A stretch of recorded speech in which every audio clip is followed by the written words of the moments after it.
Fala galerinha, eu sou a Prof. Marilda, estamos aí para mais uma videoaula no canal. E como que vocês estão, hein? Estão em casa, estão se cuidando? Essa videoaula então vai ajudar vocês aí a não ficarem sem os estudos de vocês, para que vocês continuem estudando, recebendo o conteúdo, todo o material que vocês podem estar utilizando aí em casa. E logo que tudo isso passar, essa pandemia, nós vamos estar todos juntinhos aí novamente para que a gente possa então dar sequência aí às nossas atividades escolares. Enquanto isso, nós ficamos aqui através das videoaulas. E hoje a nossa videoaula é um assunto muito legal, é o Reino Monera. O que é o Reino Monera? O Reino Monera é um dos 5 reinos que nós temos na classificação dos seres vivos, na qual é o primeiro dos 5 reinos que a gente estuda. Quais são os 5 reinos, então? Vamos relembrar. O Reino Monera, o Reino Protoctista, o Reino Plantae, o Reino Fungi e o Reino Animalia. São 5 reinos, certo? E o Reino Monera, então, é o primeiro deles. O que nós vamos estudar aí dentro do Reino Monera? Nós vamos estudar características, né, dos representantes, como que é a sua organização corporal, como que é a sua reprodução, sua nutrição, tudo que diz respeito aí aos integrantes do Reino Monera, beleza? Então, o Reino Monera, pessoal, ele vai estar reunindo quais representantes? As bactérias, as arqueobactérias e as cianobactérias. As bactérias são as bactérias em geral, né? As arqueobactérias são aquelas bactérias mega primitivas e as cianobactérias são aquelas bactérias que fazem fotossíntese. Como que é a organização, então? Quais são as características desses seres representantes aí do Reino Monera? A primeira característica é que todos os integrantes do Reino Monera são indivíduos unicelulares, são formados por uma única célula.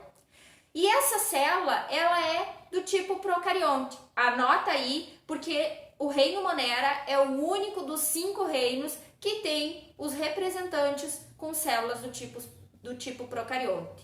O que significa ser uma célula procarionte? É uma célula, então, primitiva, que não tem muitas especificações. E a principal característica de uma célula procarionte é que ela não tem a membrana nuclear, que a gente chama de carioteca. O material genético fica disperso no citoplasma.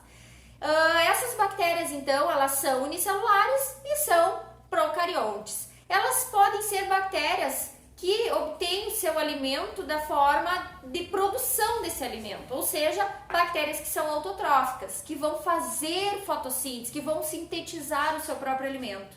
Existem bactérias que são heterotróficas, que elas vão precisar se alimentar de moléculas orgânicas, de açúcares produzidos por outros seres. Existem bactérias que elas são anaeróbias. O que significa ser uma bactéria anaeróbia? É uma bactéria que só sobrevive na ausência do oxigênio. Um exemplo de bactéria anaeróbia, as bactérias que causam mau cheiro quando a gente acorda de manhã. No período da noite, toda atividade corporal fica reduzida, inclusive a produção de saliva. E a saliva é um componente importante que ela vai regular a quantidade de oxigênio presente na nossa boca. E quando a saliva diminui, consequentemente baixa a concentração de oxigênio e faz com que as bactérias anaeróbias se aproveitem dessa situação e se proliferem em grande quantidade e produzem aí essas toxinas, essas substâncias que causam mau cheiro. Por isso a importância de acordar cedo, acordar de manhã e escovar, fazer uma boa escovação, uma boa higiene na boca para remover todas essas bactérias anaeróbias, tá? Outras bactérias são aeróbias. O que significa? São bactérias que só sobrevivem na presença do oxigênio. E existem aquelas bactérias que são bem sem vergonhas, que são as bactérias facultativas, que se tem oxigênio, beleza, ela sobrevive, e se não tem, ela sobrevive também. Então ela vai sobreviver tanto na presença quanto na ausência do oxigênio, facultativas, beleza? Então, como que é a estrutura dessas bactérias? Já que a gente viu aí características bem básicas, vamos dar uma analisada como que é a estrutura. Se elas são seres unicelulares e procariontes, elas não vão ter uma estrutura corporal muito especializada, muito desenvolvida. Elas vão ser bem simples, né? O que tem, então, basicamente, na organização corporal de uma bactéria? O que tem numa célula procarionte? Primeiro, membrana plasmática. A membrana plasmática, ela é comum, ela é pertencente a todo tipo celular. Então, ela vai estar presente também aí dentro das nas células bacterianas, tá? Outra coisa, as bactérias elas vão apresentar uma parede celular e na maioria das vezes essas paredes celulares elas são feitas de peptídeo glicano, que é um tipo de açúcar. E conforme a quantidade de camadas desse peptídeo glicano, existe classificação. Se nós temos uma única camada de peptídeo glicano, a gente considera essa bactéria como gram positiva. Agora, se ela tem duas camadas de peptídeo glicano, ela é classificada como gram negativa. É uma classificação conforme, então, essa parede que vai estar aí protegendo essas bactérias, certo? A membrana plasmática, como eu falei anteriormente, ela é comum, ela é básica, uma membrana plasmática lipoproteica, que é comum aí a todas as células, certo? E também essa bactéria vai ter o seu citoplasma, com o seu hialoplasma, que é a parte líquida, com o seu DNA disperso ali dentro. E esse DNA, ele é um DNA único, um único DNA circular, é um cromossomo único circular que fica disperso dentro do citoplasma.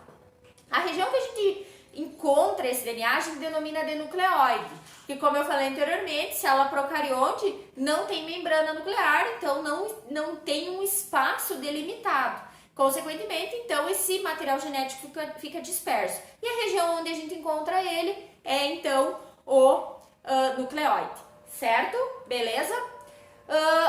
Outra coisa que nós encontramos nas bactérias que é muito importante são fragmentos de DNA que são conhecidos, denominados como plasmídios. Os plasmídios é uma adaptação muito importante para as células bacterianas, porque nesses plasmídios, que são fragmentos do DNA que se separam do DNA cromossomal, a gente costuma dizer que o plasmídio é um DNA extracromossomal, ele vai conter genes que conferem resistência a antibiótico, por exemplo, e que quando bactérias trocam informação genética, é essa informação genética no plasmídio que é passado de uma bactéria para outra, certo? Anota aí que plasmídio é super importante, tá? Além do DNA e desse fragmento aí do plasmídio, existe uma única organela que está presente aí nas células procariontes, que é o ribossomo. Os ribossomos, eles vão ser responsáveis aí pela síntese proteica nas células procariontes. Então, os ribossomos, anota aí, única organela presente aí nas bactérias, beleza? Existe uma outra estrutura que vai estar participando aí das bactérias que a gente chama de mesossomo. O que é o mesossomo? Tá? O mesossomo é uma expansão citoplasmática, é um pedaço da membrana plasmática que vai estar aí tendo a função de armazenar enzimas que vão ser responsáveis pelo processo de respiração celular nas bactérias que vão estar fazendo esse processo, que são as bactérias aeróbias, certo?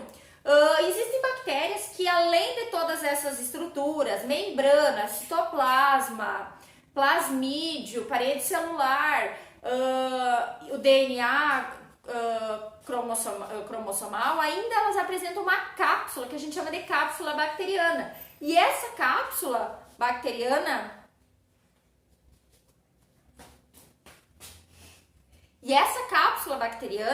ela vai dar à bactéria uma maior resistência. Então, se essa bactéria, por exemplo, ela apresenta essa cápsula bacteriana, quando ela é exposta a um antibiótico, que é um agente nocivo para ela, ela vai ter mais resistência ainda contra esse antibiótico, porque essa cápsula protege ela e dá uma proteção a mais para a bactéria. Como ela é um ser muito simples, uma única célula, ela tem que ter aí artimanhas, artifícios que ela consiga se adaptar para que ela consiga sobreviver. Afinal de contas, bactéria é um ser vivo e o objetivo de um ser vivo é se manter vivo. Então, sobre a organização corporal das bactérias era isso, tá? Vamos ver agora, então, como que ocorre aí essa organização, como que é as formas corporal e como que essas bactérias vão se agrupar, beleza? Então, vamos analisar aqui no esquema, que daí a gente vai conseguir acompanhar, vai ficar mais fácil, vai ficar melhor de vocês observarem, tá? Então, nós temos bactérias do tipo Coccus, que são bactérias esféricas, circulares. Nós temos bactérias também com formato de bastões, de bastonetes, que a gente chama de bacilos. Outro formato que nós vamos encontrar das bactérias é em formato de vírgula, que a gente chama de vibrião. E existe ainda outro formato que essa bactéria vai ter uma forma espiralizada, espiralada, que a gente chama de espirílos, beleza? Só que essas bactérias, elas vão se agrupar. Então, esses formatos dela, elas vão se agrupar com outras do seu mesmo formato, com outras da sua mesma espécie e vão formar agrupamentos diferentes, que também vão receber nomes diferentes, que a gente pode acompanhar aqui na tela, tá? Então, nós temos o primeiro aqui, o primeiro agrupamento, que são os diplococos. Diplococos são dois cocos unidos. O próprio nome diplococos já nos remete a quantos cocos estão, tá? Nós temos outro grupo outra forma de agrupamento, que são aí conhecidos como sarcina, que são 8 cocos unidos, aderidos. Streptococos são cocos que são alinhados como como um colar de pérolas. Então, nós temos vários cocos ligados, interligados, formando aí o Streptococcus. Staphylococcus é outra forma de agrupamento na qual as bactérias, os cocos ficam então ligados, unidos como um cacho de uva. E Diplobacilos são 2 bacilos unidos e os Streptobacilos são aí bacilos alinhados em cadeia, são vários bacilos ligados. Esses são as formas e os agrupamentos aí relacionados com a estrutura dessas bactérias.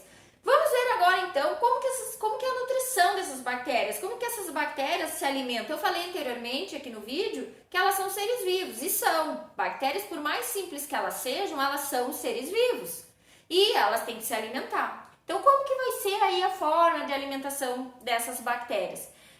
Primeiro, nós temos então aquelas bactérias que são consideradas autotróficas, que elas vão fazer 2 tipos de reações. Ou ela faz fotossíntese, né? Essa fotossíntese, ela não tem o cloroplasto, ela vai ter aí uma outra organela, uma outra estrutura, né? Não é uma organela, porque a única organela que está presente nas bactérias são os ribossomos, então ela vai ter uma outra estrutura que vai fazer essa captação e vai fazer a realização da produção dessa matéria orgânica. Só que essa fotossíntese, ela não vai produzir oxigênio, certo? Beleza?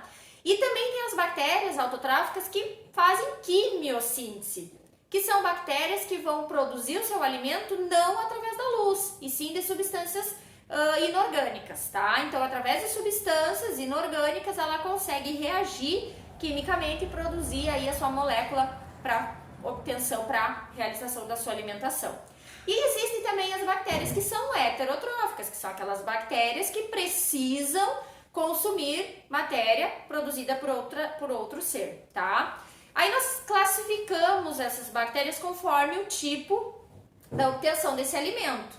Existem as bactérias heterotróficas que são saprofágicas, que são as bactérias que se alimentam de matéria orgânica morta, que são as bactérias decompositoras, que junto com os fungos agem na cadeia alimentar, fazendo toda a decomposição da matéria orgânica.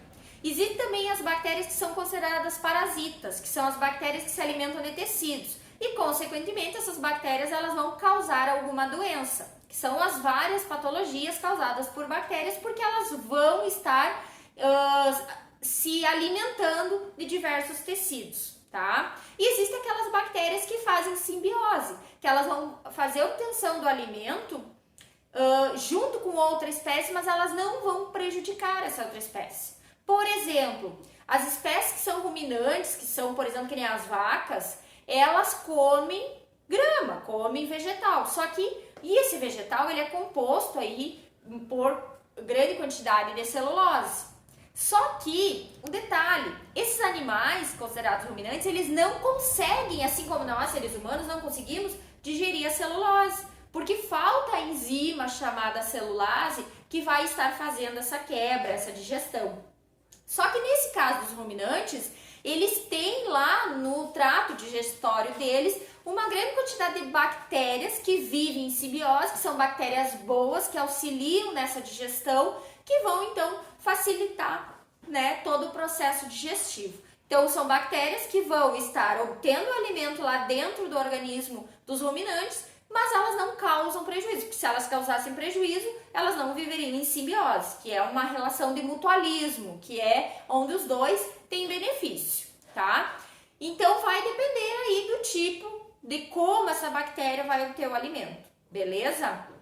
E essas bactérias, elas têm que produzir energia, né? Então, além delas se alimentarem, elas têm que fazer um processo de produção de energia. E para isso, como eu falei anteriormente, existem aí alguns tipos de bactérias. Bactérias que são aeróbias são bactérias que sobrevivem na presença do oxigênio. Então, essas bactérias, elas vão realizar respiração celular. Então, elas vão obter a molécula de oxigênio, reage lá nos mesossomos e produz aí a energia para que elas possam estar funcionando toda a sua atividade celular. E existem as bactérias que são anaeróbias. Essas bactérias não toleram o oxigênio é tóxico, então ela vai obter energia na forma de fermentação. E existem aquelas que são facultativas, como eu já falei anteriormente, são aquelas que, se tem oxigênio, ela faz respiração celular, se não tem, ela faz fermentação. Ela consegue se adaptar conforme as condições do meio, certo? Então, sobre a nutrição das bactérias, tranquilo, facinho, facinho. Vamos ver agora sobre a reprodução das bactérias. Tem um monte de informação importante aqui. Presta atenção e vem comigo. Reprodução das bactérias, basicamente, o que você sabe sobre reprodução? Que as bactérias fazem reprodução assexuada, não é isso? Mas você vai ver aqui no vídeo que tem outras formas também consideradas aí como reprodução, tá? Então, a primeira forma de reprodução das bactérias é a reprodução assexuada, que a gente denomina de cisciparidade, bipartição, divisão binária, todos são sinônimos. O que é esse processo? Ocorre a duplicação do cromossomo e, consequentemente, após esse cromossomo se duplicar, essa célula se divide ao meio, formando duas novas células idênticas, tá? Geneticamente idênticas. Esse processo dura em torno aí de uns 20 minutos. É muito rápido, muito simples e a bactéria consegue rapidamente se reproduzir. Em poucas horas, né, a quantidade de bactérias é uma quantidade muito significante por conta aí dessa facilidade, dessa rapidez no processo reprodutivo, tá? Assexuada. Existe uma outra forma de reprodução assexuada chamada de esporulação. O que é esporulação? É quando a bactéria ela está num ambiente que não é favorável, que falta alguma coisa para que ela possa sobreviver, como por exemplo água, luminosidade, alimento, ou as condições do ambiente não são favoráveis para que ela consiga realizar suas atividades celulares, ela cria um esporo, né, esse chamado de endósporo. E esse esporo ele pode durar até anos nessa forma, é como se a bactéria ficasse ali dormente durante o tempo que precisar. E depois que passa esse período aí de falta, de carência de condições, quando o ambiente volta a ser favorável, ela volta a fazer as suas atividades metabólicas, volta às suas atividades celulares. Então também é considerada esporulação, essa formação do esporo, que a gente chama de endósporo, também é considerado um processo reprodutivo, certo? Mas bactéria, por incrível que pareça, você pode aí até estar se questionando, mas bactéria também faz reprodução sexuada. Isso aí, faz reprodução sexuada sim. Só que é uma reprodução sexuada um pouco diferente. A primeira delas é a conjugação. A conjugação é quando duas bactérias se aproximam e ocorre a formação de um pile sexual. O que é esse pile sexual? É uma expansão citoplasmática, uma ponte citoplasmática que o citoplasma faz de uma célula para outra e essas duas bactérias elas trocam informação genética, elas trocam material genético, elas trocam DNA. Lembra do plasmídio que eu falei no início do vídeo? Pois então, é esse plasmídio que vai ser trocado entre uma célula e outra, entre uma bactéria e outra. E o que acontece depois disso? Não gera descendentes, então é um processo reprodutivo na qual vai permitir variabilidade genética, mas não vai gerar descendentes e também não vai ter gametas envolvidos nesse processo. Anota isso aí, tá? Outra forma de reprodução sexuada é a transformação. O que é a transformação? Quando uma bactéria morre, né, ela se dispersa todo o material de dentro da sua célula e o seu DNA se fragmenta em vários pedaços e fica solto no ambiente. Outra bactériazinha vem e engloba esse pedacinho, esse fragmento de DNA que estava disponível ali e, consequentemente, após esse DNA ser englobado, ele vai ser adicionado, vai ser compactado junto com o DNA dessa bactéria. Então, essa bactéria, no final das contas, ela vai ter um DNA diferente do DNA inicial, porque ela vai incorporar um DNA de uma outra bactéria que morreu e que deixou esse DNA disponível aí, tá? Também não gera descendentes, tá? E é uma forma de obter aí essa variabilidade genética. É lógico que quando essa bactéria for se reproduzir, for gerar novos descendentes, eles vão herdar esse material genético. Isso daí, essa forma de reprodução chamada de transformação, ela é muito utilizada na engenharia genética, na biotecnologia, que é quando se incorpora genes, às vezes até genes humanos, dentro de uma bactéria para que ela consiga incorporar esse material genético. Um exemplo que a gente tem são as bactérias que receberam um pedacinho, um gene, um pedacinho do DNA humano responsável em produzir a insulina, né? Que ela é muito utilizada por pessoas que têm diabetes, que precisam fazer aí a aplicação dessa insulina durante várias vezes por dia. Essa insulina, então, ela vai ser produzida por bactérias idêntica às insulinas que nós produzimos no nosso organismo, porque elas conseguem obter essa informação de como produzir através do DNA. Então, ela vai incorporar esse DNA e, consequentemente, todas as atividades que ela for realizar, esse DNA vai estar passando informação e ela vai conseguir, então, estar produzindo a insulina idêntica à insulina que o ser humano produz. E isso é um ponto muito benéfico na engenharia genética, porque facilita muito aí para as pessoas que têm que fazer essa aplicação, porque, como eu falei, é uma insulina idêntica, então não vai ocorrer aí rejeição e nada, nenhum efeito colateral, porque ela é idêntica à insulina produzida por nós seres humanos, certo? E uma última forma aí de reprodução sexuada se chama transdução. Essa transdução ela vai se utilizar de um vírus que vai infectar a bactéria, que a gente chama de bacteriófago. Esse vírus ele vai chegar, se aproximar da bactéria e vai introduzir o seu DNA lá dentro da bactéria.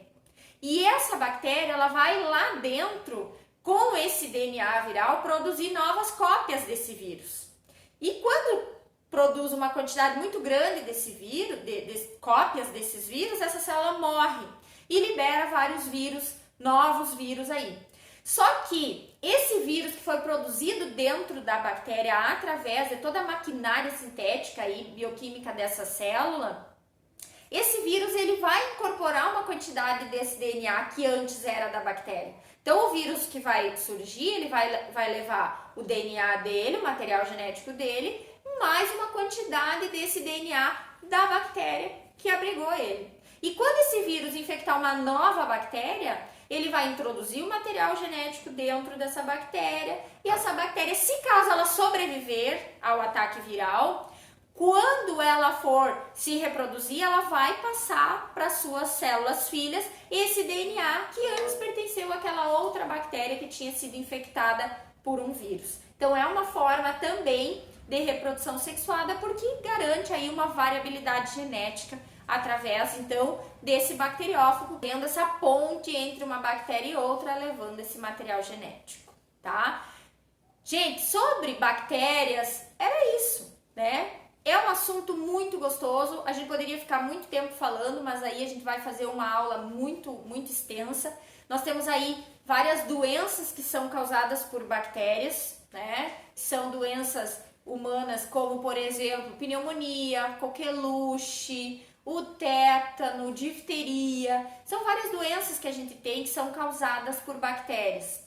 E essas doenças, elas são tratadas com antibióticos. O antibiótico é um medicamento que é utilizado para se tratar infecções bacterianas.